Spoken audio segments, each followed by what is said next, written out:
మా దళితులకు అందరికీ పెద్దపీట వేశాడు జగన్మోహన్ రెడ్డి. దళితులను గుర్తించాడు, అణగారిన వర్గాలను పైకి లేపాడు. ఎవరైతే మన దళితులను కింద తొక్కి ఇంకా చిన్న చూపు చూస్తున్నారో అధికార పార్టీ వాళ్ళు, అపోజిషన్ పార్టీ వాళ్ళు, మనల్ని ఎవరైతే చిన్న చూపు చూస్తున్నాడో వాళ్ళందరికీ సరైన సమాధానం దళితుల రూపంలో జగన్మోహన్ రెడ్డి నడిబొట్టిన విగ్రహం పెట్టి చూపించాడు. రేపు అంబేద్కర్ అడుగుజాడలో జగన్ గారు నడుస్తున్నారు. ఎస్సీలు బీసీలు అని కాకుండా అన్ని వర్గాల వారికి సమానంగా డబ్బులు ఇవ్వడం, పథకాల ద్వారా ఇవ్వటం కూడా చాలా జరుగుతుంది. చాలా మంచి పని చేస్తున్నారు. అన్ని వర్గాల్లో కూడా అధికులు లేరు, ధనికులు లేరు, అన్ని వర్గాల్లో పేదవారు ఉన్నారు. అందరికీ సమానంగా అందాలి. దళితుల్లో అధికమైన సంపాద పరులు ఉన్నారని కూడా వాళ్ళకి కూడా తక్కువని వీళ్ళు ఎక్కువని కాకుండా అన్ని వర్గాలు సమానంగా చూస్తున్నాడు. అదే మన అంబేద్కర్ కూడా చేసిన పోరాటం.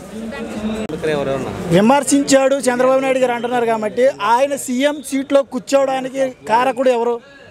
రాజ్యాంగం రాసిన మహానుభావుడు అంబేద్కర్. ఆ అంబేద్కర్ రాసిన రాజ్యాంగం వల్ల ఆయన 15 సంవత్సరాలు ఏకదాటిగా పాలన చేశాడు. పాలన చేసి దళితులను, అణగారిన వర్గాలను తుంగలోకి తొక్కి ఆయన వర్గస్తులనే ఇక్కడ మొత్తం కూడా మన మొత్తం దళితులను అనదొక్కి